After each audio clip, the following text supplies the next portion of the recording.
الحمد لله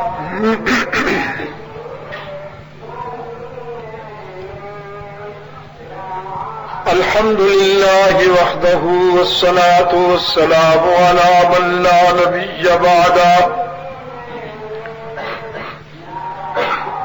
وعلى آله وأصحابه الذين أوفوا عهده الذين هم مفاتيح الرحمة ومصابيح الغرر. أعوذ بالله من الشيطان الرجيم. بسم الله الرحمن الرحيم.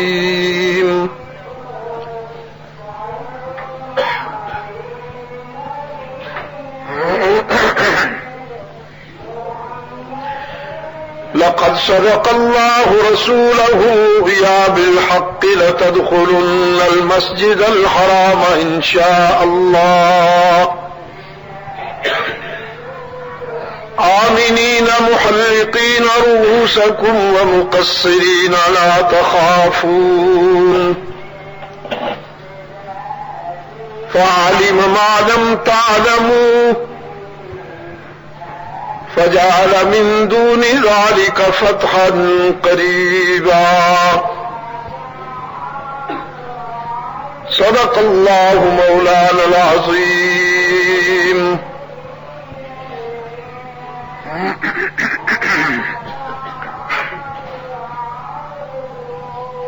وقال صاحب القرآن صلى الله عليه وسلم إنما بعثت لأتمم مكارم الأخلاق. وصدق رسوله النبي الأمي الكريم ونحن على ذلك لمن الشاهدين والشاكرين والحمد لله رب العالمين.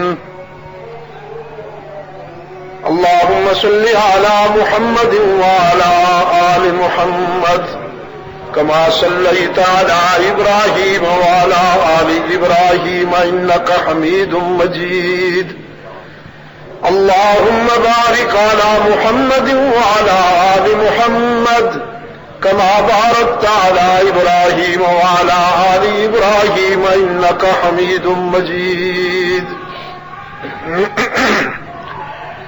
محترم بزرگوں، عزیز دوستو، ہم نے گزشتہ ملاقات میں جو بات شروع کی تھی،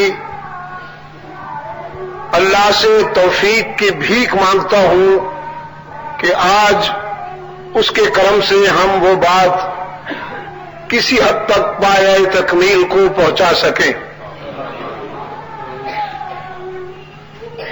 آپ کو یاد ہوگا کہ میں نے فتح مبین کی تمہید اور مبتدا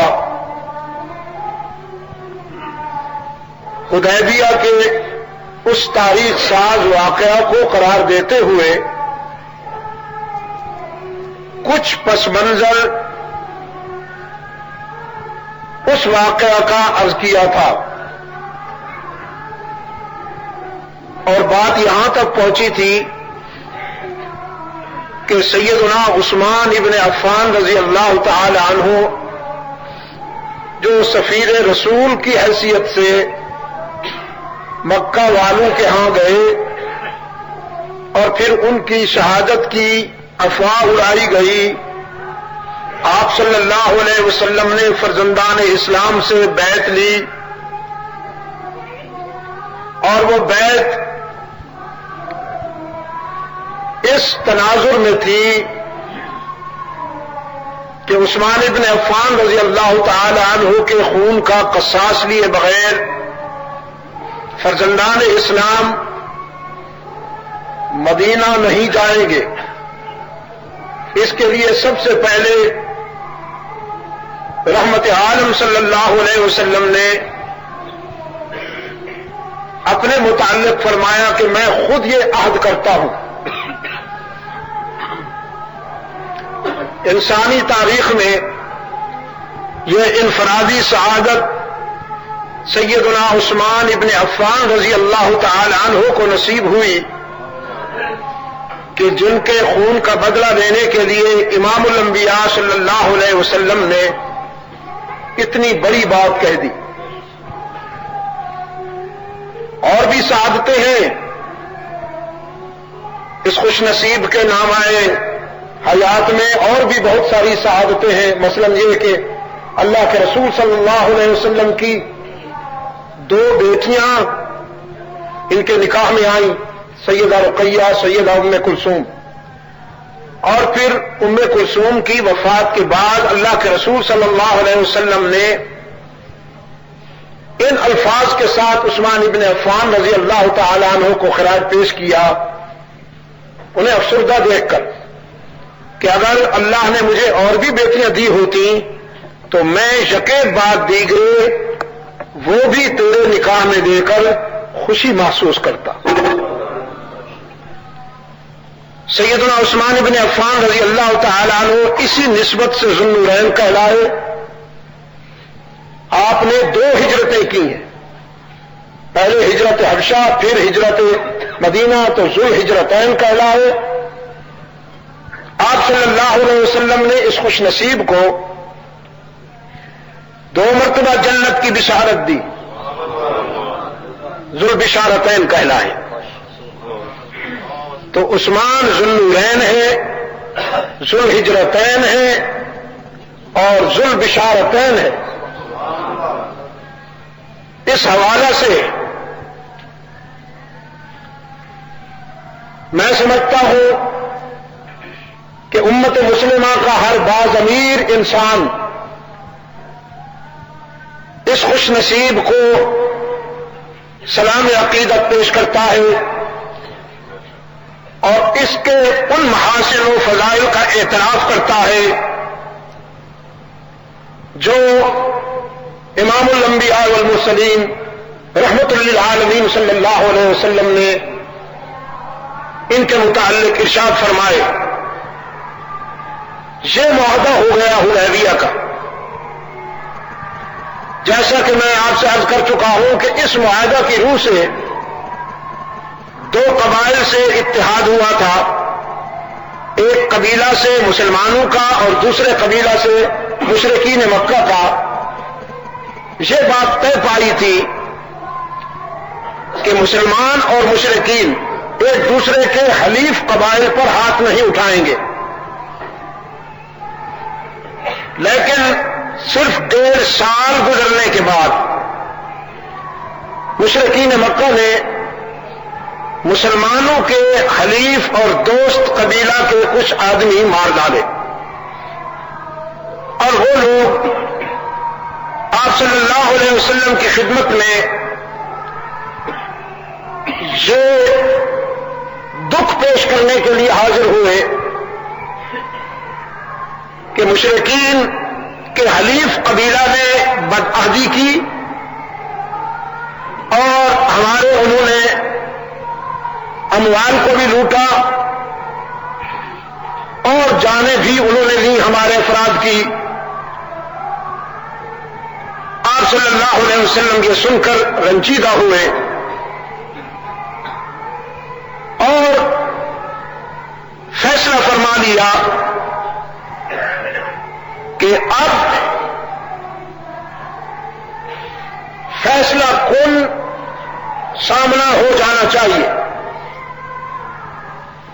اگرچہ بدر و احد کے محاذ پر، بدر و احد کے محاذوں پر مشرکین کے لیے مسلمانوں کا تشخص واضح ہو چکا تھا، کوئی ابہام باقی نہیں رہا تھا، اور وہ اس سے خوف زدہ بھی تھے، جس کا ایک میں نے آپ کو نمونہ ابو سفیان کی یہاں مدینہ آمد سے متعلق دیا تھا کہ انہوں نے کوشش کی کہ اللہ کے رسول صلی اللہ علیہ وسلم سے بات چیت ہو اور اس معاہدے کو باقی رکھا جائے. لیکن اب خالق کائنات فیصلہ فرما چکے تھے کہ سچائی مزید مؤخر نہیں ہوگی اور صداقت کا برہان پورے عالم پر پوری آب و تاب کے ساتھ آئے گا. چنانچہ آپ صلی اللہ علیہ وسلم 10,000 فرزندان اسلام سمیت عازم مکہ ہوئے اور 10,000 جو صحابہ ہیں فرزندان اسلام ہیں میں انہیں جس طرح بدر کے 313 نفوس کو کائنات کا نمائندہ قرار دیتا ہوں، یعنی اگر میں کائنات کو دودھ کہوں تو پھر یہ اس کی کریم تھی، اور اگر میں کائنات کو پھول کہوں تو یہ اس کی خوشبو تھی، اور اگر میں کائنات کو ایک سمندر کہوں تو پھر یہ اس کا جوہر تھا 313 کی صورت میں. اور آج جو 10,000 جا رہے ہیں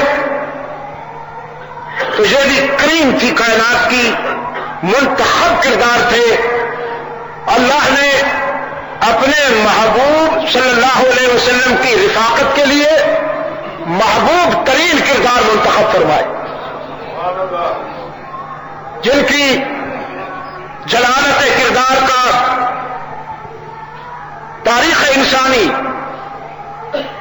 نہ تقابل کر سکتی ہے اور نہ اس کی کوئی مثال پیش کر سکتی ہے. آپ صلی اللہ علیہ وسلم قدید ایک جگہ ہے وہاں پہنچے تو آپ نے محسوس فرمایا کہ فرزندان اسلام موسم کی شدت کی وجہ سے دقت محسوس کر رہے ہیں. روزہ رکھا ہوا تھا، گرمی، اور وہ بھی صحرائے عرب کی، صحرائے عرب کی. ہم جیسے نزاکت محاب تو اس دن کی چوتھے حصے کا بھی روزہ نہ رکھ پائیں کہ شدید گرم ہوا چلتی ہے اور ریت کے ذرے چنگاریوں کی طرح چہرے پہ پڑتے ہیں. آپ صلی اللہ علیہ وسلم نے دیکھا تو اونٹنی پر ہی آپ نے پانی منگوایا اور مسلمانوں کے سامنے پانی نوش کر کے اعلان فرمایا کہ سفر میں اللہ نے افطار کی رعایت مرحمت فرمائی.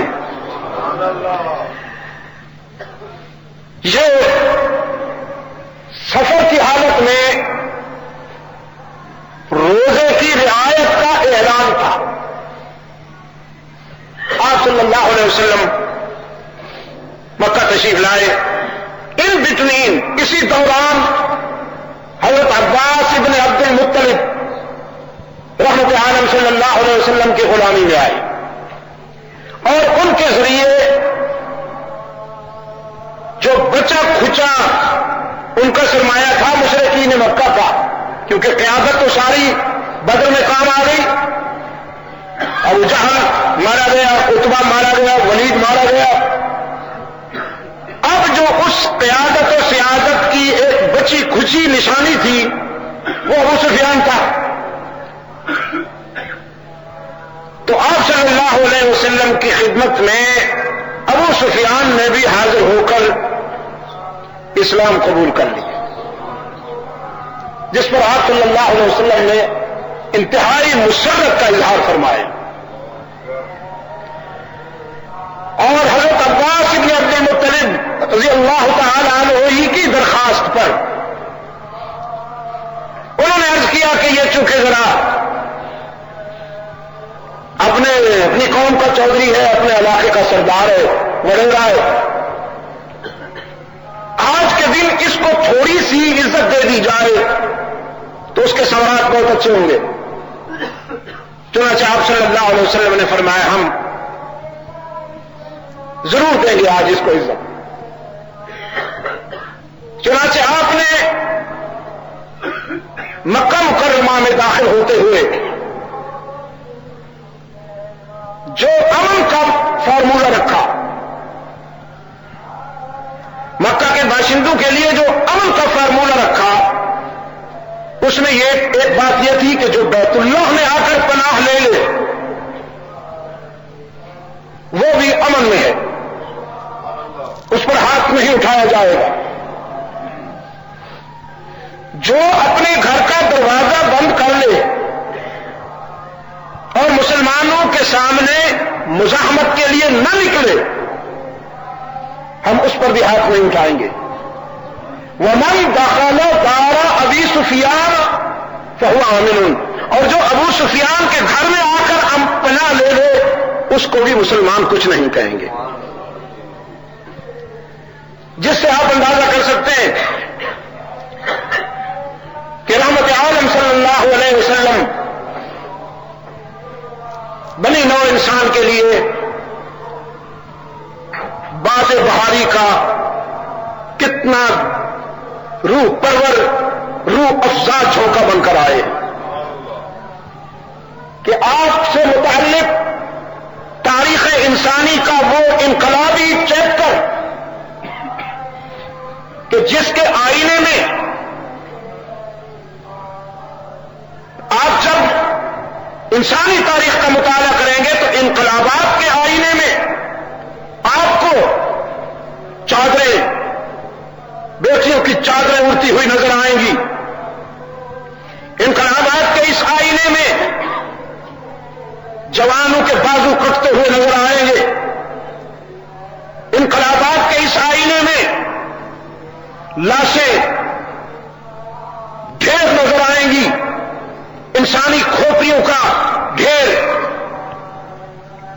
اسے آگ لگائی گئی، وہ کھوپڑیاں پھٹتی تو فاتح لوگ تالیاں بجا کر جشن فتح مناتے. وہ جو کسی نے کہا کہ اسکندر اور چنگیز کے ہاتھوں سے جہاں میں 100 بار ہوئی حضرت انسان کی قوا چاک. چنگیز، اسکندر، ہلاکو اور اس کماش کے دوسرے فاتحین یا دوسرے انقلابی اپنی تاریخ میں انسان کی رسوائی، انسانیت کی تذلیل، بچوں کی یتیمی، عورتوں کی بیوگی، بیٹیوں کی آہیں اور انسانی آبادی کے تاراج ہونے کے واقعات کے سوا کچھ نہیں رکھتے. مجھے بیروت کا ایک اسکالر یاد آتا ہے، اس نے دنیا بھر کے اہل قلم سے کہا تھا اپنے پسندیدہ کردار پر مضمون بھیجو. ساری دنیا سے مضامین جمع ہوئے. جس نے یہ دعوت دی تھی وہ خود کرسچن تھا، وہ خود عیسائی تھا. ان مضامین میں جہاں ارسطو کی حکمت پہ لکھا گیا، ابو علی سینا کی حذاقت پہ لکھا گیا، ارسطو کے فلسفے پہ لکھا گیا، جہاں نوشیروان کے عدل پہ لکھا گیا، ہلاکو اور چنگیز کے کردار پر قلم اٹھایا گیا، جہاں لقمان کی دانائی پر قلم اٹھایا گیا، وہاں حضرت عیسیٰ علیہ السلام کی عظمت پہ بھی مضمون آئے. اور ایک مسلم صحافی رحمت عالم صلی اللہ علیہ وسلم کے کردار کے حوالے سے فتح مکہ کو موضوع بنا کر اس نے مضمون بھیجا. بیروت کے اس عیسائی اسکالر نے جو ایک ہفت نامے کا ایڈیٹر تھا، ان تمام مضامین کے مطالعہ کے بعد جو فیصلہ کن نتیجہ لکھا وہ یہ تھا کہ میں نے ان تمام مضامین کا مطالعہ کیا، میں نے انسانی تاریخ کے فاتحوں کو پڑھا، انسانی تاریخ کے مصلحین کو پڑھا، انسانی تاریخ کے محسنین کی تاریخ کا مطالعہ کیا۔ ان میں پازیٹو بھی تھے، نیگیٹو بھی تھے، کچھ اچھے بھی تھے، کچھ کمزور بھی تھے، لیکن میں ان تمام مضامین کے ڈھیر کے مطالعہ کے بعد جو کریڈٹ دیتا ہوں، جو احساس دیتا ہوں، وہ میں اپنے پروفٹ جیسس کو نہیں دیتا، عیسیٰ کو نہیں دیتا، بلکہ میں وہ احساس مسلمانوں کے آقا محمد عربی کو دیتا ہوں صلی اللہ علیہ وسلم۔ الف الف مرۃ بعدد کل ذرۃ کما تحب و ترضی۔ اس لیے اس نے کہا کہ جہاں تک انقلابیوں کی تاریخ کا تعلق ہے تو انہوں نے تو حضرت انسان کی قبا چاک کرنے میں کوئی کمی نہ کی، لیکن جہاں تک مصلحین کا تعلق ہے، محسنین کا تعلق ہے، تو ان کے احسان و اصلاح کا دائرہ کسی خاص قوم تک ہے، کسی خاص علاقے تک ہے، کسی خاص زمانے تک ہے۔ جب محمد عربی کو دیکھتا ہوں تو اس کے احسانات کا دائرہ قرۂ ارض کے ہر کونے تک پہنچتا ہے۔ میں جب ان کی شخصیت کا مطالعہ کرتا ہوں تو ان کے احسانات کی وسعت زمین و آسمان کو اپنے احاطے میں لیے ہوئے ہے۔ جس طرح بنی نوع انسان کو، پورے عالم کو اللہ کی رحمت سائے، اللہ کی ربوبیت سائے کیے ہوئے ہے، میں محسوس کرتا ہوں کہ پورے عالم پر پیغمبر اسلام کی رحمت سائے کیے ہوئے ہے۔ اس کے لیے پھر اس نے مثال کے طور پر فتح مبین کو کوٹ کیا، لکھا کہ ماضی و حال کے تناظر میں انسانی تاریخ کے قدیم اور جدید انقلابات کا مطالعہ کرو اور پھر بتاؤ کہ کیا میں سچ نہیں کہہ رہا ہوں۔ ملک سبا کو حضرت سلیمان علیہ السلام کی طرف سے جب یہ پیغام ملا تھا کہ واتونی مسلمین انہ من سلیمان وانہ بسم اللہ الرحمن الرحیم اللہ تعالوا الی واتونی مسلمین، کہ میں تجھے سرکشی سے روکتا ہوں اور دعوت دیتا ہوں کہ تسلیم و رضا کا راستہ اختیار کرو، اطاعت کے ساتھ آ جاؤ۔ تو بلقیس نے اپنی کابینٹ کے ارکان سے، اپنے خوشامدیوں سے پوچھا کیا کرنا چاہیے۔ خوشامدیوں نے نمبر بنائے، قدم بڑھاؤ بیگم صاحب ہم تمہارے ساتھ ہیں۔ جیسے ہوتا ہے آپ تو جانتے ہیں نا جی، یہ جو پروفیشنل لوگ ہوتے ہیں، کرائے کے لوگ ہوتے ہیں، ناروں کی کمی ہے ان کے یہاں کوئی؟ قدم بڑھاؤ بیگم صاحب ہم تمہارے ساتھ ہیں، اور جہاں تیرا پسینہ گرے گا وہاں ہمارا خون گرے گا۔ وہ جو ڈائلاگ ہے ان کے بڑے پیٹنٹ ڈائلاگ وہ سارے بولے۔ وہ عورت ہونے کے باوجود اسلام نے اس کو یہ کریڈٹ دیا ہے کہ اس کا تبصرہ یا اس کا ریئیکشن، یہ ساری باتیں سن کر بھی اس کا ریئیکشن وحشیانہ نہیں تھا، اس کا ریئیکشن یا اس کا تبصرہ انسانی تھا، جسے قرآن کریم نے اپنے دامن میں محفوظ رکھا ہوا ہے۔ یہ کوئی کم عزت کی بات نہیں ہے کہ یہ سارا کچھ سن کر اس خاتون نے جو تبصرہ کیا ہے وہ قرآن کی تاریخ میں محفوظ ہے۔ فرمایا ان الملوک اذا دخلوا قریۃ افسدوها، لیکن ان الملوک یہ جو بادشاہ لوگ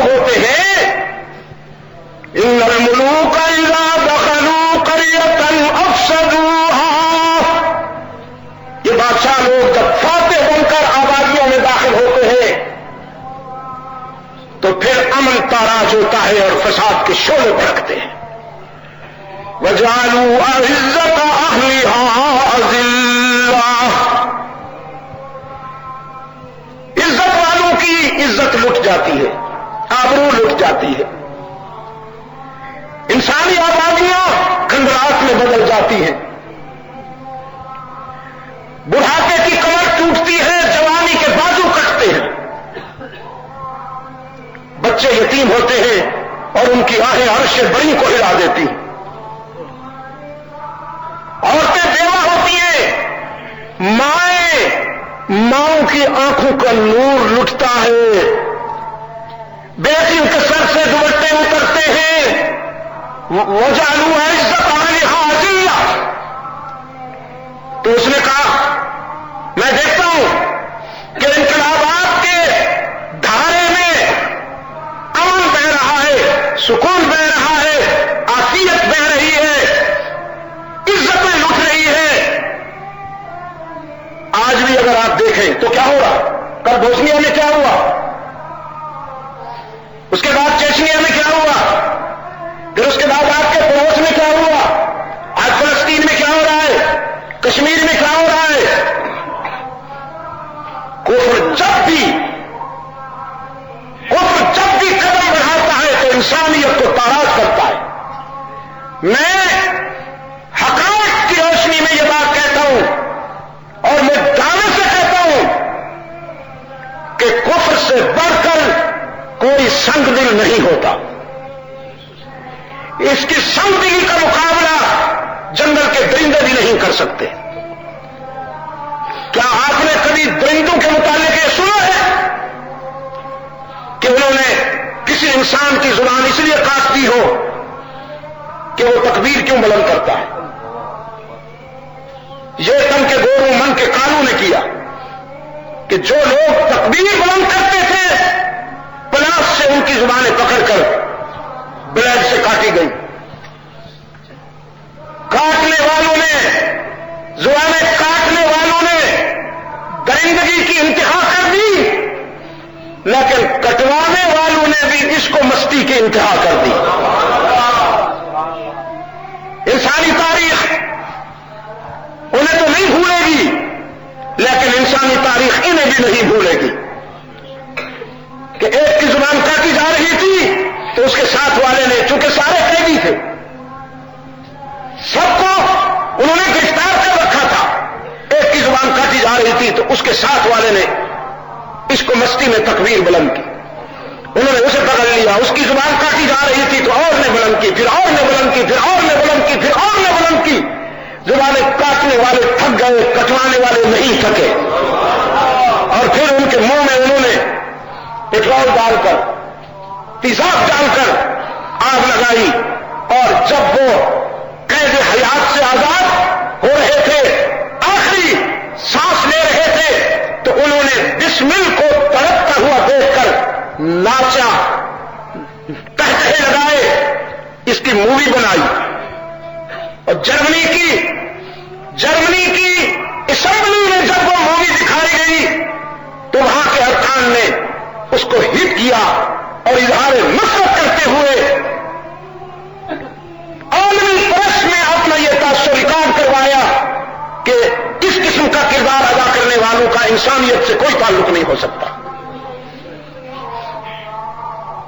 آج سے ان کو حیا نہیں آتی، رحمت عالم صلی اللہ علیہ وسلم کے کردار پر انگشت برداری کرتے ہوئے انہیں حیا نہیں آتی کہ محمد عربی صلی اللہ علیہ وسلم انسانی تاریخ کا وہ منفرد باب ہے، وہ تنہا چیپٹر ہے کہ فاتح بن کے آیا، اس شہر میں آیا جس شہر کے باشندوں نے 2 سال پہلے بیت اللہ کا طواف نہیں کرنے دیا.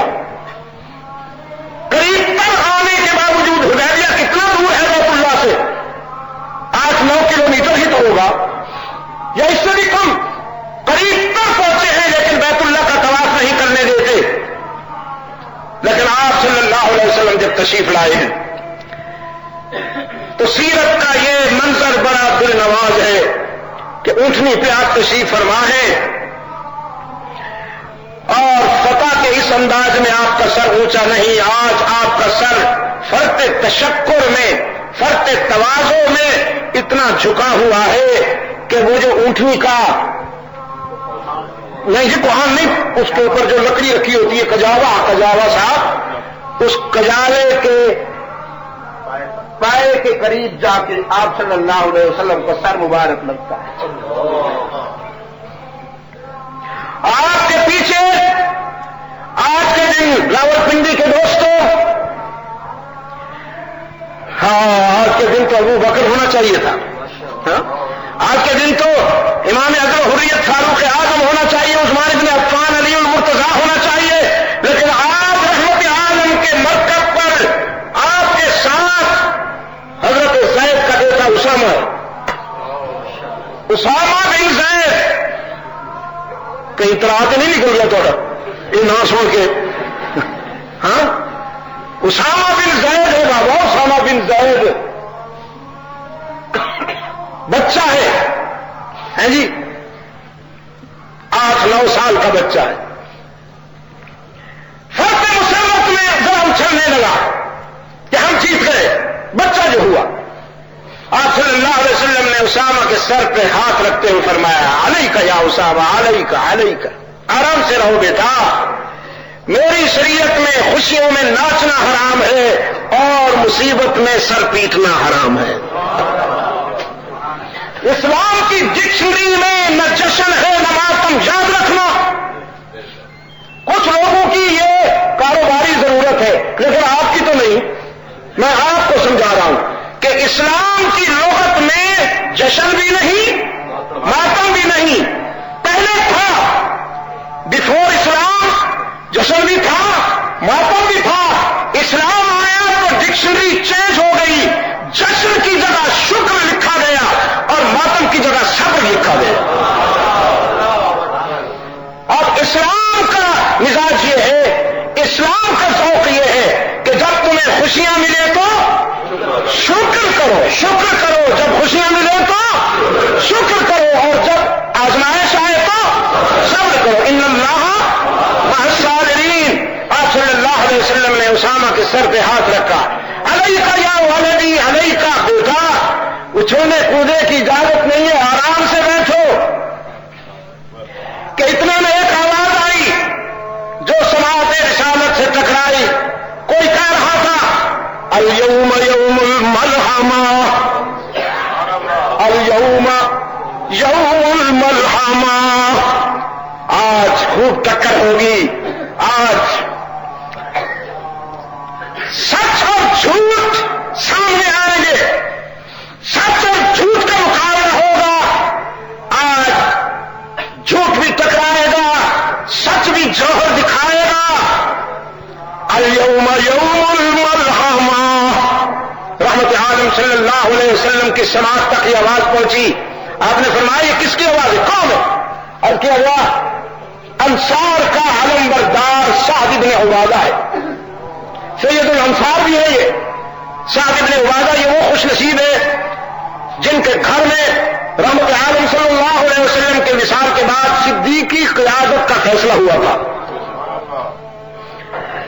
آپ نے فرمایا بلاؤ سعد بن عبادہ کو، وہ حاضر خدمت ہوا، فرمایا کیا کہہ رہے ہو؟ اس نے عرض کیا اللہ کے رسول میں ذرا مکہ والوں کا دماغ درست کر رہا ہوں اور میں انہیں بتا رہا ہوں کہ ماضی تمہارا تھا، حال ہمارا ہے۔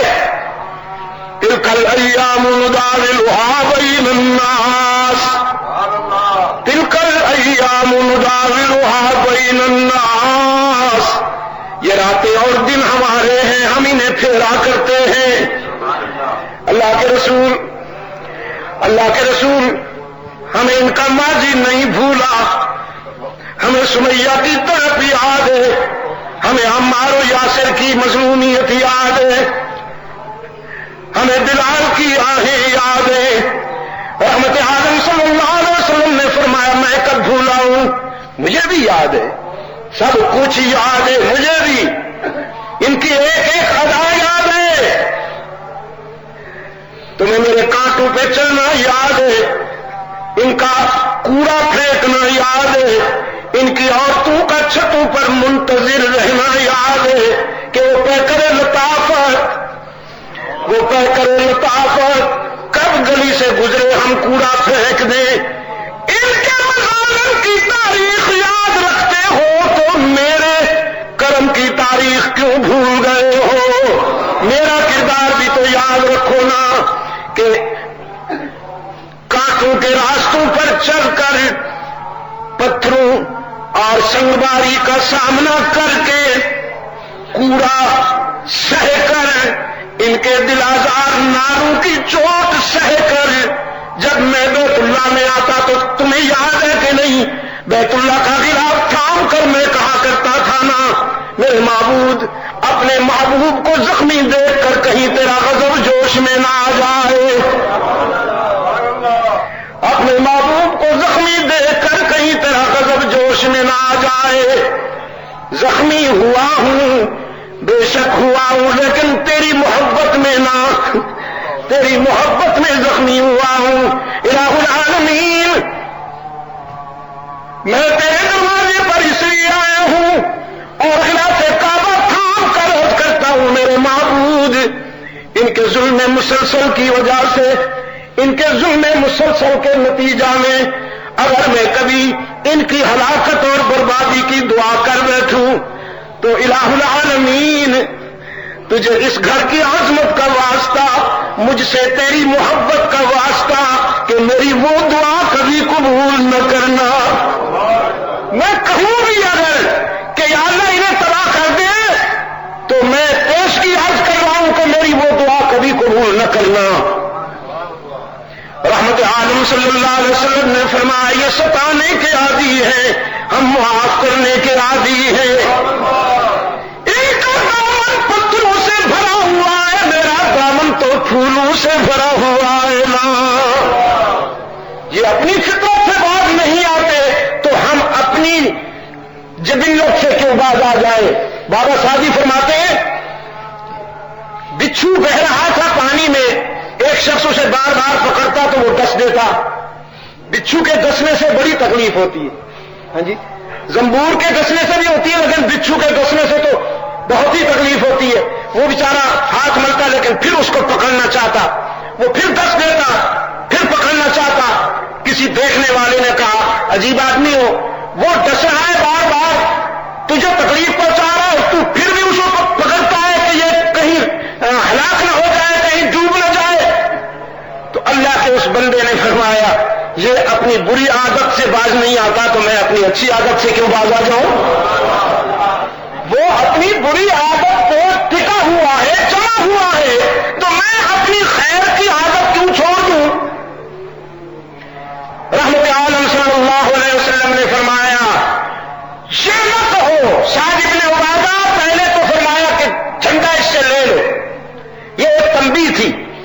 جھنڈا سعد ابن عبادہ سے لے کر ان کے بیٹے کو دے دیا اور فرمایا علی لڑو رضی اللہ تعالی عنہ. سیدنا علی رضی اللہ تعالی عنہ سے فرمایا جاؤ اور مکہ والوں سے کہو سعد ابن عبادہ کا تم نے شاید وہ سنا ہو جملہ لیکن میری طرف سے یہ جملہ نشر کرو مکہ کے در و دیوار پر الیوم یوم المرحمہ.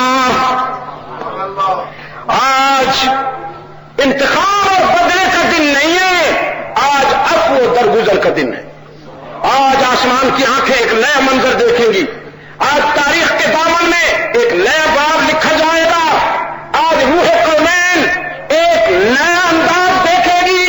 الیوم یوم المرحمہ. آج شفقت کا دن ہے.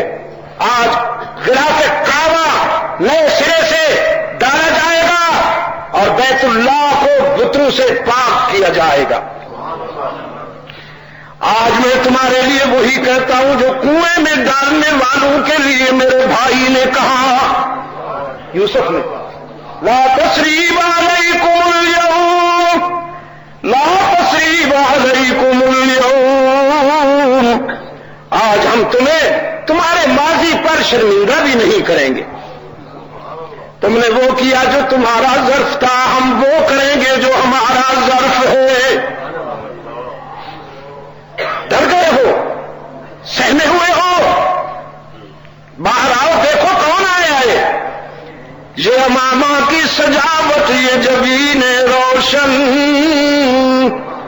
صلی اللہ علیہ وسلم صلی اللہ علیہ وسلم آپ کے سر اقدس پہ جو عمامہ تھا وہ سیاہ رنگ کا تھا، سیاہ رنگ کا تھا. آپ کی جو معمول کی زندگی ہے اس میں آپ نے ہمیشہ سفید پگڑی استعمال فرمائی ہے. کیا کہا میں نے؟ سفید پگڑی استعمال فرمائی ہے. آج فتح مکہ کے دن آپ صلی اللہ علیہ وسلم کے سر اقدس پر سیاہ رنگ کا عمامہ تھا جس میں سفید دھاریاں تھیں. یہ پرچم نبوی کا استعارہ تھا، پرچم نبوی کا استعارہ تھا کہ یہ عمامہ کی سجاوٹ، یہ جبین روشن، یہ قبائے عربی اور یہ نیچا دامن، مردہ بھی دیکھے تو کر چاک غریبان کفن، اٹھ چلے قبر سے بیتاب زباں پر یہ سخن، مرحبا سید مکی مدنی اور عربی، دل و جہاں پاک فدایت جی عجب خوش لقبی، منائے دے دل مدد جانے تو عجب حیرانم، اللہ اللہ چھ جمالست بدیب العجبی، محبت کے یوں جس نے دریا بہائے، دل ان کا بھی جیتا جو سر لینے آئے، یہ بندہ نوازی کے جوہر دکھائے کہ خود کھائے جو اور جواہر لٹائے، کہ خود کھائے جو اور جواہر لٹائے، خوشی اپنی غیروں کے غم میں لٹا دی، دیا درد جس نے اسے بھی دعا دی، فرمایا میرے پیارے علی جاؤ مکہ کے در و دیوار پر میرا یہ پیغام نشر کرو، الیوم یوم المرحمہ، الیوم یوم المرحمہ، شقاوت کے نمائندوں ذرا گھروں سے باہر نکل کے دیکھو سعادت آئی ہے، شقاوت کے نمائندوں دیکھو سعادت آئی ہے، جہالت کے بیماروں آؤ معرفت آئی ہے، ہدایت آئی ہے، ضلالت کے بیماروں ہدایت آئی ہے، عداوت کے بیماروں محبت آئی ہے، تم نے ستونے میں کمی نہ کی، آج عبداللہ کا یتیم تمہیں دامن رحمت میں لینے آیا ہے. اللہم صلی علی محمد وعلی آل محمد کما صلیت علی ابراہیم وعلی آل ابراہیم انک حمید مجید. اللہم بارک علی محمد وعلی آل محمد کما بارکت علی ابراہیم وعلی آل ابراہیم انک حمید مجید. فرمایا علی جاؤ مکہ والوں سے کہو محمد تمہارے بچوں کو یتیم کرنے نہیں آیا، وہ خود یتیم ہے، اسے معلوم ہے یتیمی کتنا بڑا دکھ ہوتی ہے، وہ تمہارے بچوں کو یتیم کرنے نہیں آیا، وہ تو یتیموں کا والی بننے آیا ہے. محمد تمہارے بازو کاٹنے نہیں آیا، محمد تمہاری ماں کے آنکھوں کا نور چھیننے نہیں آیا، محمد بہنوں کے سر سے چادریں چھیننے نہیں آیا، بیٹیوں کے دوپٹے چھیننے نہیں آیا، محمد تو بیٹیوں کے اترتے ہوئے دوپٹے سنبھالنے آیا ہے. صلی اللہ علیہ وسلم صلی اللہ علیہ وسلم جو صرف انسانی سے آگاہی نہیں ہے، جنہیں انسانی آبرو کا کوئی عرفان ہی حاصل نہیں ہے، میں انہیں کیسے سمجھاؤں کہ محمد کون ہے؟ صلی اللہ علیہ وسلم صلی اللہ علیہ وسلم. یہ کون آ رہی ہے؟ راستہ دے دو. آپ کیوں دیکھتے ہیں؟ یہاں کوئی گنجائش ہے کہ کوئی بیچاری چلی آئے؟ وہ ایک غزوے کے نتیجہ میں، ایک جنگ کے نتیجہ میں جنگی قیدی بن کر آنے والی عورتوں میں ایک لڑکی تھی جس کے سر سے چادر اتر گئی تھی. اللہ کے رسول صلی اللہ علیہ وسلم نے فرمایا اسے آنے دو ذرا. یہ کون ہے؟ صحابہ نے عرض کیا اللہ کے رسول یہ حاتم تائی کی بیٹی ہے. حاتم تائی انسانی ہمدردی کا احترام آدمیت کا ایک خوبصورت چیپٹر ہے. حاتم تائی کے بیٹے نے ایک مرتبہ سیدنا حسین ابن علی رضی اللہ عنہم سے عرض کیا حسین میرا احترام کر میں سخی باپ کا بیٹا ہوں. حسین نے فرمایا میرا بھی احترام کر میں سخی نانے کا نواسا ہوں. حاتم کا بیٹا کہنے لگا حسین میرے باپ کی سخاوت کا عالم یہ تھا کہ اس کے دروازے اس کے گھر کے 10 دروازے تھے اور سوالی ہر دروازے سے کچھ نہ کچھ پاتا تھا. اسے یہ تانا نہیں دیا جاتا تھا کہ تو نے اس دروازے سے لے لیا اور دوسرے سے کیوں آئے ہو, یا تیسرے پہ جائے تو تانا ملے دوسرے سے لے لیا تیسرے پہ کیوں آئے ہو. سوالی کو ہر دروازے سے کچھ نہ کچھ ملتا تھا. سیدنا حسین رضی اللہ عنہ نے فرمایا بس پھر تو میرا مقابلہ نہیں کر سکے گا. حاتم کا بیٹا کہنے لگا شاید آپ کے نانا کے دروازے اس سے زیادہ ہوں گے. حسین نے فرمایا نہیں بابا نہیں, تیرے باپ کے گھر کے دروازے تو 10 تھے لیکن اتنے انکمپلیٹ, اتنے نامکمل, اتنے کمزور کہ ایک دروازے کے بعد سوالی کو دوسرے دروازے پہ جانا پڑتا, دوسرے کے بعد تیسرے پہ جانا پڑتا, پھر چوتھے 5ویں 6 7ویں 8ویں 9ویں 10ویں پہ جانا پڑتا. میرے نانا کا تو ایک ہی در تھا اور جو کوئی ماننے والا آتا میرے نانا اس ایک دروازے پہ پہنچا دیتے. وہ اتنا کمپلیٹ اتنا مکمل تھا کہ جسے وہ ایک دروازہ مل جاتا پھر زندگی بھر کسی دوسرے دروازے کی حاجت ہی نہیں رہتی تھی.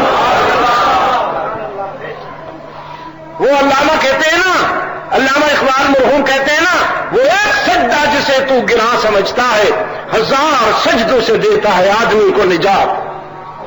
وہ ایک سجدہ جسے تو گراں سمجھتا ہے 1000 سجدوں سے دیتا ہے آدمی کو نجات.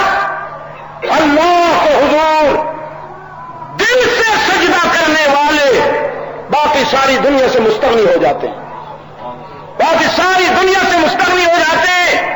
تو لوگوں نے کہا اللہ کے رسول یہ حاتم تائی کی بیٹی ہے جو سخاوت میں شہرت رکھتا ہے, بہت بڑا سخی تھا.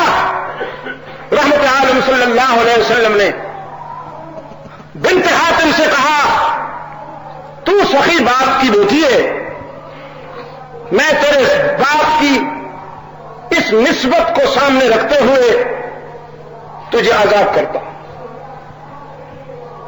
تجھے آزاد کرتا ہوں. جنگی قیدی بن کے آئی تھی.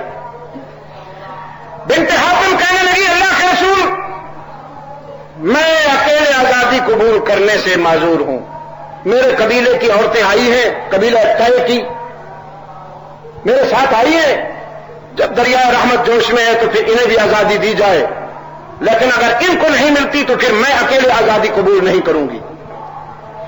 رحمت عالم صلی اللہ علیہ وسلم مسکرائے, فرمایا ماشاء اللہ صحیح خون ہو. جس طرح تیرے باپ کو اللہ نے انسانی ہمدردی کا ذوق دیا تھا تو بھی انسانی ہمدردی سے مالا مال ہے. تجھے تیرے باپ کی نسبت سے آزاد کرتا ہوں اور ان کو تیری انسانی ہمدردی کی وجہ سے آزاد کرتا ہوں. جاؤ تم سب آزاد ہو, تم سب آزاد ہو. تو اب حاتم کی بیٹی سمیت قبیلہ طے کی ساری عورتیں کہنے لگی اللہ کے محبوب جب دنیا کی غلامی سے آزاد کر دیا تو پھر آخرت کی قید سے بھی آزاد کر دیجیے. اشہد اللہ الہ الا اللہ.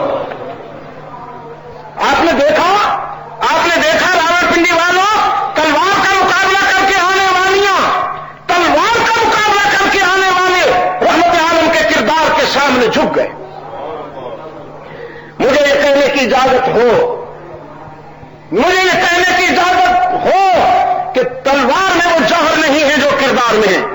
بے شک تلوار کی ضرورت تو پڑتی ہے, جس طرح آپریشن روم میں سرجن کو نستر کی ضرورت پڑتی ہے تلوار کی ضرورت پڑتی ہے. میں اس کی افادیت سے انکار نہیں کرتا ہوں, میں اس کی افادیت کا اقرار کرتا ہوں, ضرورت پڑتی ہے اس کی, لیکن جو بات کردار میں ہے تلوار میں نہیں.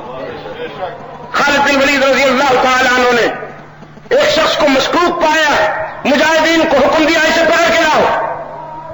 وہ گرفتار کر کے لایا گیا. فرمایا تلاشی لو. تلاشی لی گئی تو اس کی جیب سے ایک بوتل نکل آئی. سیدنا خالد بن ولید رضی اللہ تعالیٰ عنہ نے اس کا ڈھکنا کھولا. فرمایا یہ کیا ہے؟ وہ گھبرا گیا. اس نے کہا ڈھکنا کھول لیا ہے, پتہ نہیں یہ کیا کرے گا. اس نے کہا یہ سون یہ پوائزن ہے, زہر ہے, اور زہر بھی اتنا خطرناک کہ لو عقلو قانون لو عقلو من الرجال الحلقو 70 آدمی اگر یہ چکھ رہے تو مر جائیں گے. بہت خطرناک ہے, پلیز بی الرٹ, بچ کے رہیے گا. خالد بن ولید نے آرام سے ڈھکنا کھولا اور ساری اپنے منہ میں ڈال پی گئے. اب وہ انتظار کر رہا ہے کہ یہ اس کی رنگت بدلے, یہ تڑپے پھڑکے سیدنا خالد بن ولید نارمل کرے. وہ کہنے لگا تو نے زہر پیے, تجھے کچھ نہیں ہوا؟ خالد بن ولید رضی اللہ عنہ فرمانے لگے کیوں کچھ ہو؟ اس نے کہا زہر ہے, یہ تو بہت خطرناک زہر ہے, اس کا تو ایک قطرہ بھی مار ڈالتا ہے, تو ساری بوتل پی گیا. فرمایا تیری جدا پسند ہے, میری جدا پسند. یہی تو تم میں اور ہم میں فرق ہے. تم سمجھتے ہو زہر مارتی ہے, ہمیں ہمارے استاذ نے یہ بلیو, یہ یقین دیا ہے کہ اللہ نہ مارے تو کوئی نہیں مار سکتا. تم میں اور ہم میں یہی فرق ہے کہ تم اسباب پر یقین رکھتے ہو, ہم مسبب کا دامن تھامے ہوئے ہیں. بس اس نے وہیں اسلام قبول کر لیا. کہنے لگا جن کے عقیدے کا یہ عالم ہے, جن کے فکر کی رفعت کا یہ عالم ہے, وہ لوگ جھوٹے نہیں ہو سکتے. آج اس کردار کا فقدان ہے دوستو, اس کردار کا فقدان ہے. آپ کو گن چلانا بھی آتا ہے, مجھے معلوم ہے, اور خنجر چلانے کے بھی آپ ماہر ہیں. ہر شخص کسائی بنا ہوا ہے آج تو. دل سکھلی میں کوئی کمی نہیں ہے, دل سکھلی کے ماہر ہیں. دل جوئی کرنے والے کہاں گئے؟ دل جوئی کرنے والے کہاں گئے؟ اسلام دین رحمت تھا, اسلام دین رحمت ہے, اسلام دین رحمت رہے گا قیامت تک. نہ یہ دین جارحیت تھا, نہ دین جارحیت ہے, نہ کبھی دین جارحیت ہوگا. مجھ سے ایک مستشرق نے کہا تھا کہ اگر یہ دین رحمت ہے تو پھر بدر میں کیا ہوا, احد میں کیا ہوا, یرموک میں کیا ہوا, میدان اور قادسیہ میں کیا ہوا؟ مسلمانوں نے تلوار چلائی. یہ تلوار سے زخم لگائے جاتے ہیں یا مٹائے جاتے ہیں؟ شاید میں نے پہلے بھی آپ کو بتایا ہو, کبھی میں نے اس سے کہا تھا کہ مشرق کو نہیں دیکھنا, تلوار کو نہیں دیکھنا, ہاتھوں کو دیکھنا ہے کہ کس کے ہاتھ میں ہے. اگر چاقو ڈاکو کے ہاتھ میں ہے تو نیگیٹو کانسیپٹ ہے اس کا, وہ مہلک ہے. لیکن اگر وہی چاقو, وہی نشتر سرجن کے ہاتھ میں ہے تو پھر پازیٹو کانسیپٹ ہے اس کا, وہ زندگی کی علامت ہے, زندگی کی علامت ہے. جب کوئی انسانیت کا دشمن تیغ و تلوار ہاتھ میں لیتا ہے, گن اٹھاتا ہے, تو پھر وہاں گوزنیا کی طرح لاشیں تڑپتی ہیں, وہاں چیچنیا بپا ہوتا ہے, وہاں کشمیر بپا ہوتا ہے, جو کچھ ہو رہا ہے آج. لیکن جب کوئی انسانیت کا دوست خنجر ہاتھ میں لیتا ہے, جب انسانیت کا دوست چاقو ہاتھ میں لیتا ہے, تو وہ آپریشن روم میں سرجن کا کردار ادا کرتا ہے. اسلام کے مجاہدین نے جب بھی جہاد کے مرحلے طے کیے ہیں تو انسان دوستی کی تاریخ مرتب ہوئی ہے, انسان دوستی کی تاریخ مرتب ہوئی ہے. آپ صلی اللہ علیہ وسلم اپنے مجاہدین سے فرمایا کرتے تھے کوئی بچہ تمہارے ہاتھوں سے نہ مارا جائے, کسی عورت پہ ہاتھ نہ اٹھانا, کسی عورت پہ ہاتھ نہ اٹھانا. اور آپ حیران ہو گئے سن کر. آپ صلی اللہ علیہ وسلم نے فرمایا تمہارے ساتھ مقابلہ کرتے کرتے اگر کوئی بھاگ پڑے تو جانے دینا, بھاگنے والے کا بھی تعاقب نہ کرنا. تو میں نے اس سے کہا کہ مجاہد کا وہی رول ہوتا ہے جو آپریشن روم میں سرجن کا رول ہوتا ہے. فرق صرف یہ ہے کہ سرجن اپنے ایک مریض کا آپریشن کرتا ہے, مجاہد ایک معاشرے کا آپریشن کرتا ہے. ایک فرق اور بھی ہے کہ سرجن فیس لے کے آپریشن کرتا ہے, مجاہد اپنی جان دے کے جہاد کرتا ہے. پہلے جان دینے کا عزم کر کے آتا ہے، پھر میدان جہاد میں اترتا ہے. یہ فرق ہے. میرے واجب الاحترام بزرگوں اور دوستوں، رحمت عالم صلی اللہ علیہ وسلم نے معافی کا اعلان فرمایا فتح مکہ کے دن. ابو جہل کا بیٹا آیا جس کے مقدر میں حضرت اکرمہ بننا لکھا ہوا تھا. اکرمہ بن ابو جہل آیا اور اللہ کے رسول صلی اللہ علیہ وسلم کی خدمت میں آ کے کہنے لگا ابو جہل کے بیٹے کو بھی معاف کیا جا سکتا ہے.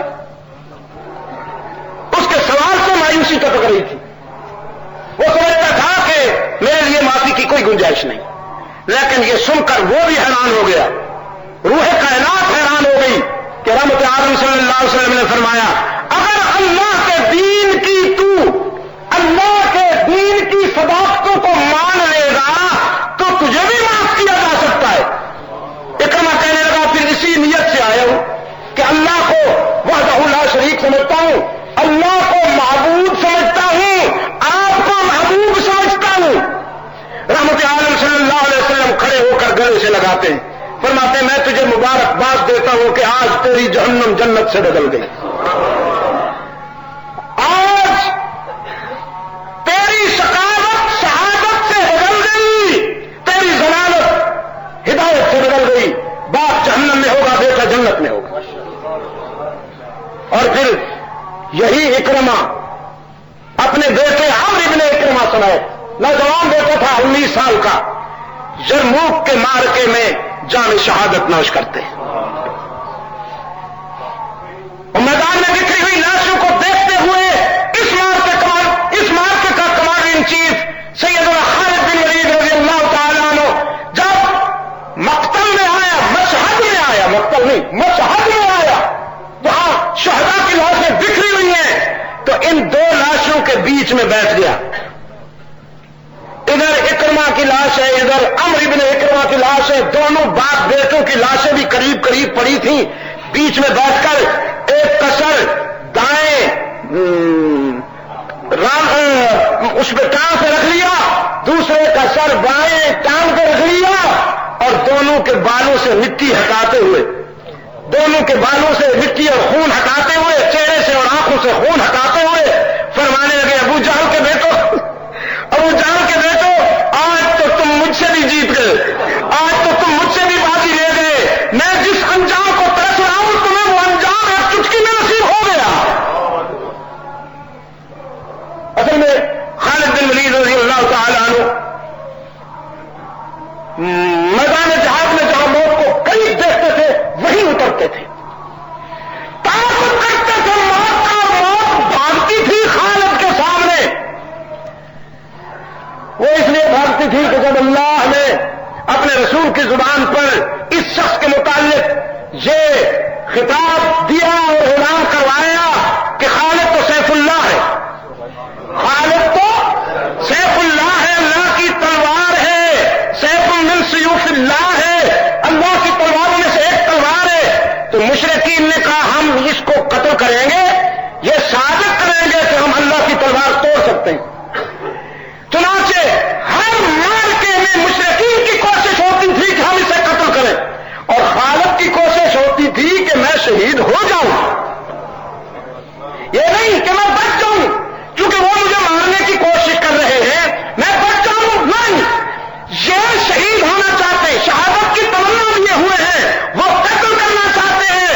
لیکن عرش والے نے فیصلہ کیا ہے میں اپنے خالد کو مشرکین کے ہاتھوں مرنے نہیں دوں گا. وہ میری تلوار توڑنا چاہتے ہیں، میں ثابت کروں گا کہ میں اپنی تلوار بچا سکتا ہوں. چنانچہ خالد بن ولید رضی اللہ تعالیٰ عنہ تبھی موت سے راہی عدم ہوئے. بوقت مرگ بستر پر لیٹے ہوئے دیوار کی طرف منہ کر کے رو رہے تھے. لوگوں نے کہا خالد تو نے تو قابل رشک زندگی گزاری ہے، تیرا رونا سمجھ میں نہیں آیا. فرمانے لگے چاہتا تھا اس دنیا سے شہید ہو کر جاؤں، شہید ہو کر جانے کی تمنا تھی، لیکن میں نے کوشش بھی کی، موت ہر جگہ میرے آگے سے بھاگ گئی، میرے قریب سے مجھے چھو کے گزر گئی، مجھے وہ انجام نصیب نہ ہوا جس انجام کو زندگی بھر ترستا رہا، اس کے تعاقب میں رہا، اور وہ اسی لیے جو میں عرض کر چکا ہوں کہ حق تعالی نے ان کو محفوظ رکھنے کا فیصلہ کر رکھا تھا۔ تو یہ ایک مختصر سا پس منظر فتح مکہ کے حوالے سے میں نے آپ کے سامنے آپ کی تاریخ کا، آپ کے شاندار ماضی کا سامنے رکھا ہے، اور اس سے جو میں آپ کو پیغام دینا چاہتا ہوں وہ یہ ہے کہ مسلمان بنیادی طور پر اپنے آقا کا نمائندہ ہونے کی حیثیت سے محبتوں کا سفیر ہے، محبتوں کا سفیر ہے، نفرتوں کا نہیں۔ اصل حاضر میں سب سے زیادہ یہی کمیاب چیز ہے، نفرت کے ڈھیر لگے ہوئے ہیں، نفرت کی منڈیاں لگی ہوئی ہیں، کہیں محبت نہیں ملتی، کہیں محبت نہیں ملتی۔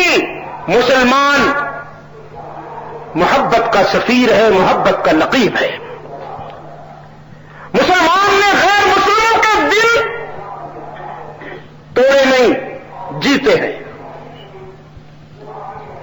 مسلمان دل جیتنے کا مکلف ہے، اس لیے کہ قرآن کریم دل جیتنے آیا ہے۔ صاحب قرآن صلی اللہ علیہ وسلم دل جیتنے والے ہیں، مسلمان مکلف ہے دل جیتنے کا۔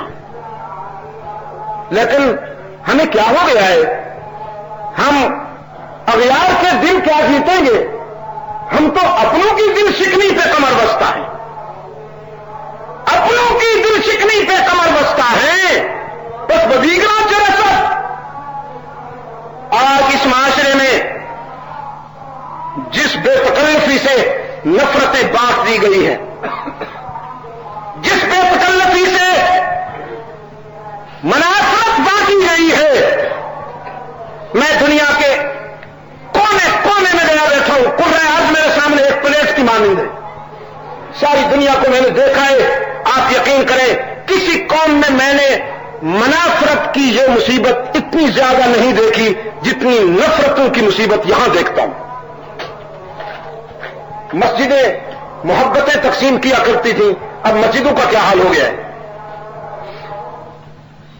اس منبر پر بیٹھنے والے ٹوٹے ہوئے دلوں کو جوڑتے تھے، لوگ پریشان حال آتے، مسجد میں آ کر سکون لے کے جاتے۔ اب کیا ہو رہا ہے؟ اب کیا ہو رہا ہے؟ گھڑی میں تقریباً 2-4 منٹ اوپر ہو گئے ہیں، مجھے اشارہ کر دیا ہے رمضان مبارک سال میں ایک مرتبہ آتا ہے، یہ پھر اگلے سال ان لوگوں کو نصیب ہوگا جو زندہ رہیں گے، اور زندگی کا تو ایک لمحے کا بھی بھروسہ نہیں ہے بھائی۔ آپ صلی اللہ علیہ وسلم نے فرمایا، صحابہ سے فرمایا، زندگی پہ کتنا بھروسہ ہے تمہیں؟ عرض کیا اللہ کے رسول رات کو جب سوتے ہیں صبح زندہ اٹھنے کا یقین تو نہیں ہوتا؟ فرمایا پھر تو 4 پہر کی بات کر دی۔ میرا حال تو یہ ہے کہ نماز سے فارغ ہوتا ہوں، دائیں طرف سلام پھیرتا ہوں، بائیں طرف سلام پھیرنے کا یقین نہیں ہوتا۔ تو بھائی یہ تو اتنی بے بھروسہ چیز ہے۔ سال کے بعد آئے گا یہ مہینہ، جو زندہ رہیں گے ان کو ملے گا، اور نہ معلوم سال کے دوران کیا کچھ ہونے والا ہے، یہ اللہ کو معلوم ہے۔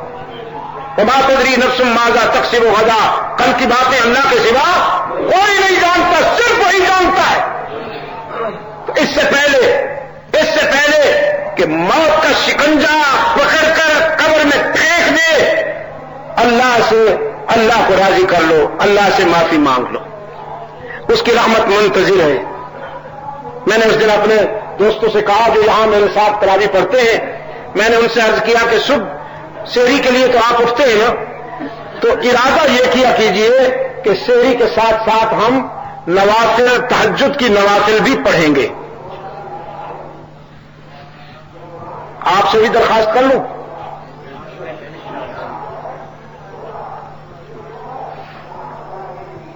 آپ سے بھی درخواست، آپ نے آواز تو جواب تو ایسے آہستہ دیا کہ جیسے میں آپ سے چندہ مانگنے والا ہوں.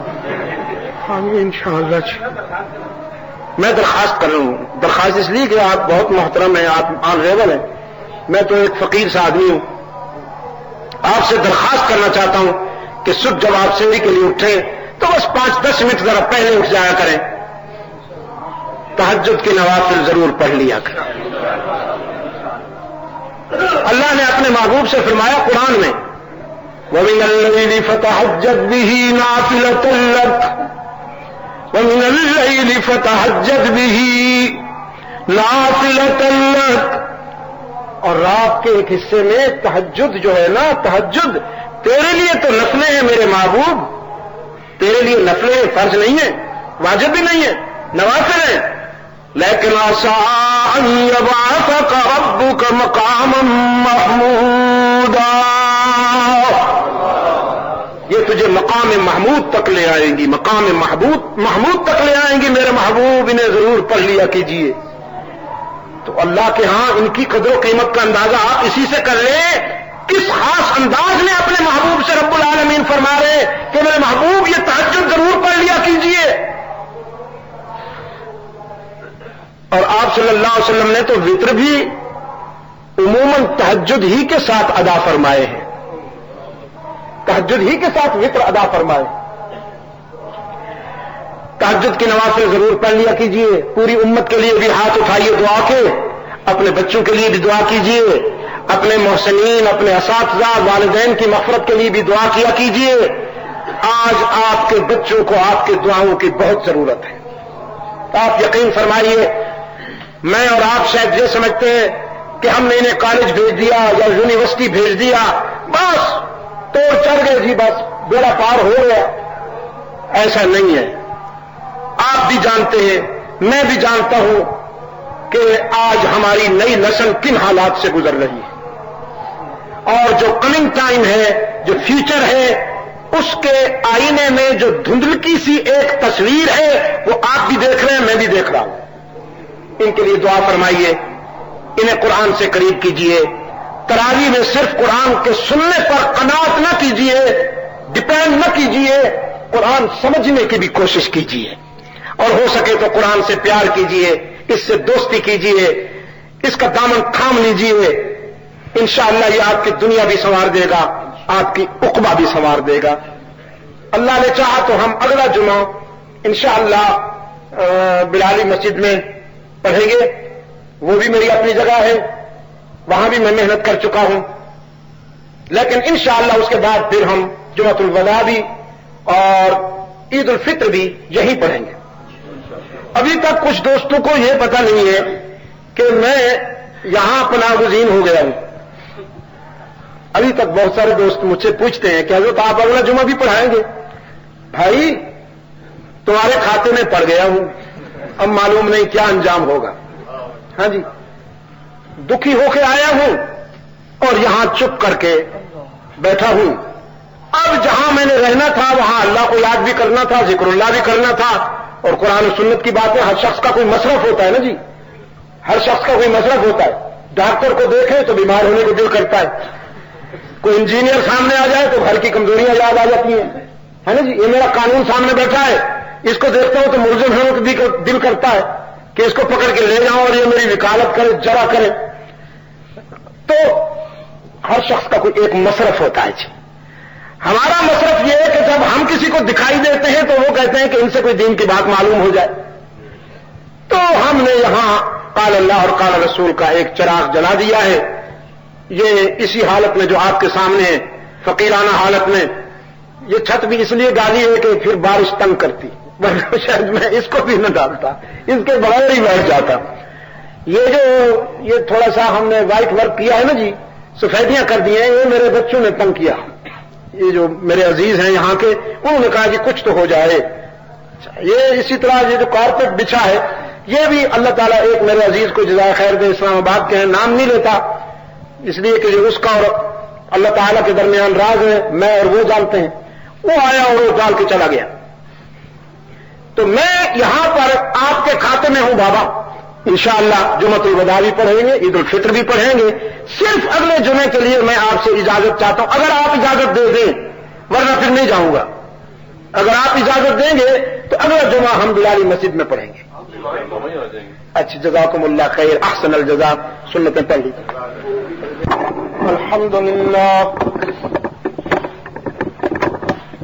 الحمد لله وحده والصلاة والسلام على من لا نبي بعده وعلى آله وأصحابه الذين أوفوا عهده الذين هم مفاتيح الرحمة ومصابيح الغرر.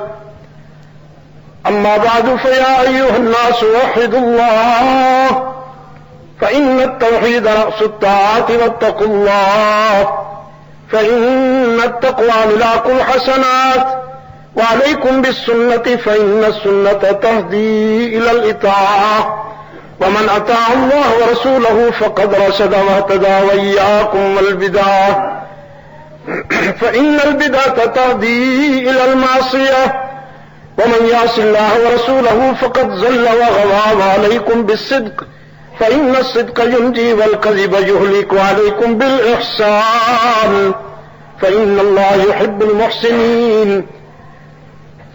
ولا تحبوا الدنيا فتكونوا من الخاسرين. ولا تقنطوا من رحمة الله. ولا تحبوا الدنيا فتكونوا من الخاسرين. ألا وإن نفسا لن تموت حتى تستكمل رزقها فاتقوا الله وأجملوا في الطلب وتوكلوا عليه فإن الله يحب المتوكلين.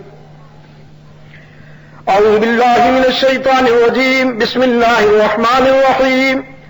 فقال ربكم ادعوني أستجب لكم إن الذين يستكبرون عن عبادتي سيدخلون جهنم داخرين. بارك الله لي ولكم في القرآن العظيم ونفعني وإياكم بالآيات والذكر الحكيم إنه تعالى جواد كريم ملك بر رؤوف رحيم. الحمد لله نحمده ونستعينه ونستغفره ونؤمن به ونتوكل عليه ونعوذ بالله من شرور أنفسنا ومن سيئات أعمالنا. من يهده الله فلا مضل له ومن يضلل فلا هادي له. ونشهد أن لا إله إلا الله وحده لا شريك له.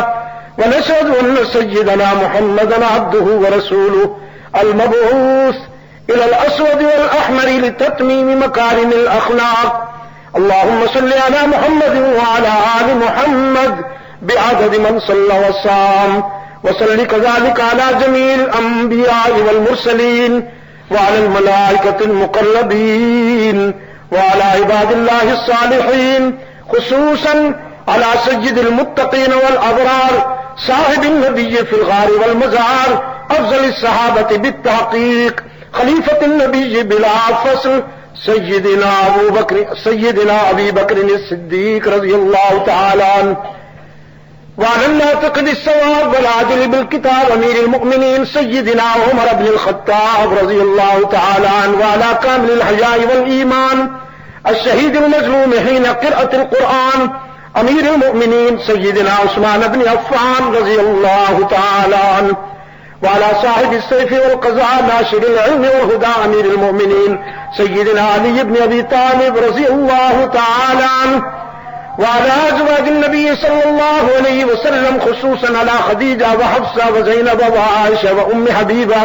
وعلى السيدات الطاهرات الأربعة بنات النبي زينب ورقية وأم كلثوم وفاطمة وعلى السيدين السندين السعيدين أبي محمد الحسن وأبي عبد الله الحسين رضي الله تعالى عنهم والباقين من العشرة المبشرة. قال النبي صلى الله عليه وسلم الله الله في أصحابي لا تتخذوهم من بعدي غرضا من أحبهم فبحبي أحبهم ومن أبغضهم فببغضي أبغضهم.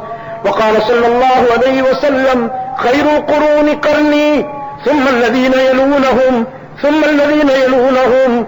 اللهم أيد الإسلام والمسلمين اللهم انصر الإسلام والمسلمين اللهم انصر عساكر المسلمين واخذل الكفرة والمشركين. اللهم لعن الكفرة والمنافقين.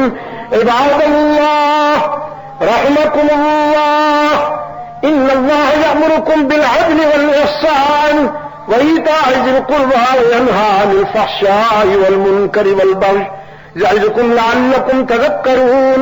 اذكروا الله يذكركم وادعوه يستجب لكم ولذكر الله تعالى أعلى وأولى أعظم وأجل وأهم وأتم وأكبر والله يعلم ما تصنعون.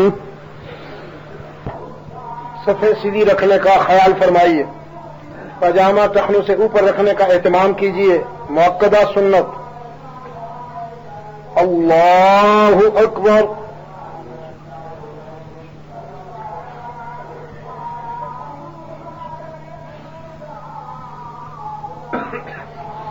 الحمد لله رب العالمين الرحمن الرحيم مالك يوم الدين إياك نعبد وإياك نستعين اهدنا الصراط المستقيم صراط الذين أنعمت عليهم غير المغضوب عليهم ولا الضالين.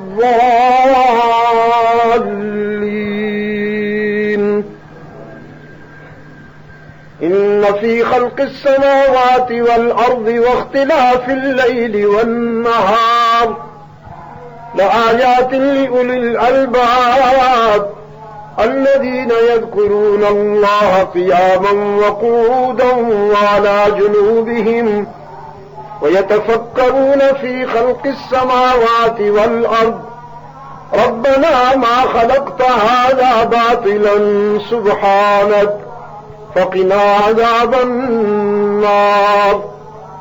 ربنا إنك من تدخل النار فقد أخزيته وما للظالمين من أنصار. ربنا وآتنا ما وعدتنا على رسلك ولا تخزنا يوم القيامة إنك لا تخلف الميعاد. ربنا إننا سمعنا مناديا ينادي للإيمان أن آمنوا بربكم فآمنا ربنا فاغفر لنا ذنوبنا وكفر عنا سيئاتنا وتوفنا مع الأبرار. الله أكبر.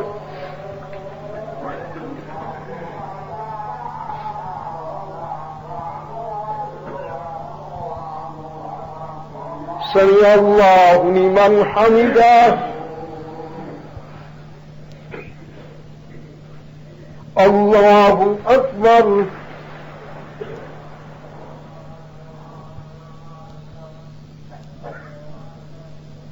الله أكبر.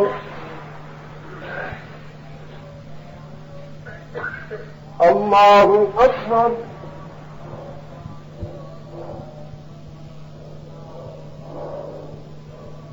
الله أكبر.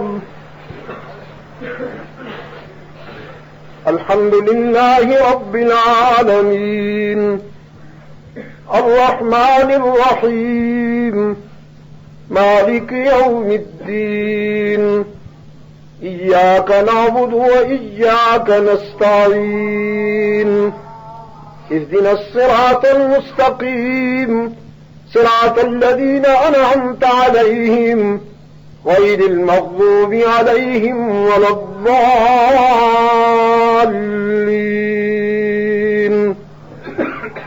أفلا ينظرون إلى الإبل كيف خلقت وإلى السماء كيف رفعت وإلى الجبال كيف نصبت وإلى الأرض كيف سطحت فذكر إنما أنت مذكر لست عليهم بمسيطر إلا من تولى وكفر فيعذبه الله العذاب الأكبر إن إلينا إيابهم ثم إن علينا حسابهم. الله أكبر.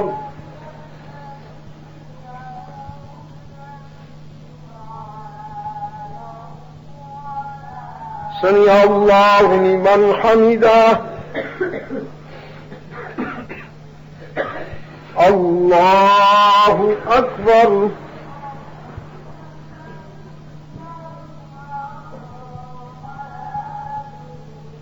الله أكبر.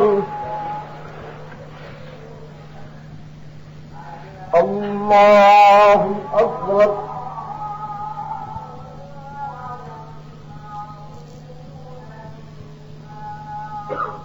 الله أكبر.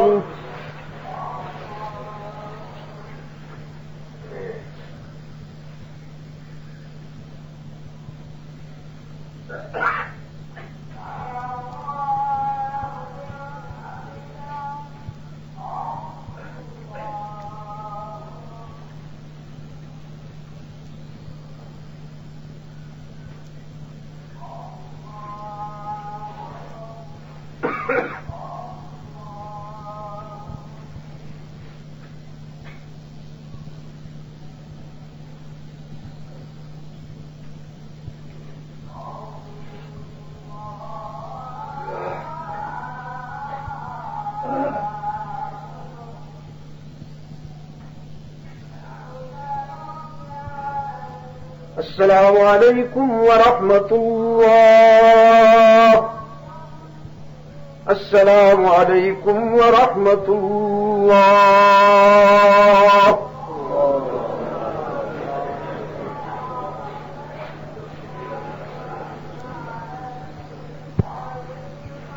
اللهم صل على محمد النبي الأمي وعلى آله وبارك وسلم تسليما كثيرا كثيرا. ربنا آتنا في الدنيا حسنة وفي الآخرة حسنة وقنا عذاب النار. ربنا لا تزغ قلوبنا بعد إذ هديتنا وهب لنا من لدنك رحمة إنك أنت الوهاب. ربنا هب لنا من أزواجنا وذرياتنا قرة أعين واجعلنا للمتقين إماما. ربنا اغفر لنا ولإخواننا الذين سبقونا بالإيمان. ثبتنا على صراط المستقيم واحفظنا من كل بلاء الدنيا وعذاب الآخرة.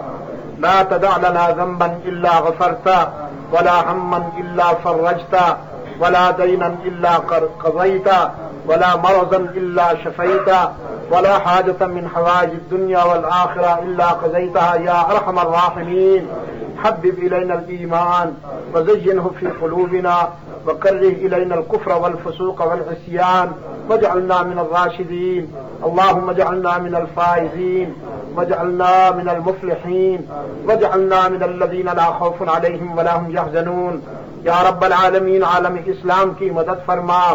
فرزندان اسلام جہاں کہیں ظلم کے ہاتھوں مجبور اور جبر کے ہاتھوں پریشان ہیں ان کی دستگیری فرما.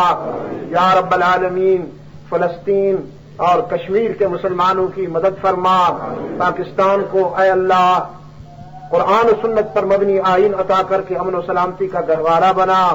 یا اللہ اسے مخلص دوست عطا کر منافقین سے نجات عطا فرما. تمام روحانی جسمانی بیماروں کو اے اللہ اپنے کرم سے شفائے کاملہ عطا فرما. جن دوستوں نے اس سلسلے میں پوری دنیا سے مجھ سے رابطہ قائم کر کے درخواست کی ہے دعا کے لیے، میں الہ العالمین ان سب کے لیے درخواست کرتا ہوں تو اپنے کرم سے انہیں شفائے کاملہ عطا فرما. ہمارے ایک یو کے دوست پرستن کے رہنے والے تھے حاجی محمد ابراہیم انتقال کر گئے ہیں. ان کے اے اللہ درجات بلند فرما اور ان کی مغفرت فرما. انڈیا میں حاجی محمد شفیع انتقال کر گئے ہیں. انہوں نے ان کے ورثاء نے دعا کے لیے کہا ہے یا اللہ ان کی مغفرت فرما اور پسماندگان کو صبر جمیل عطا فرما.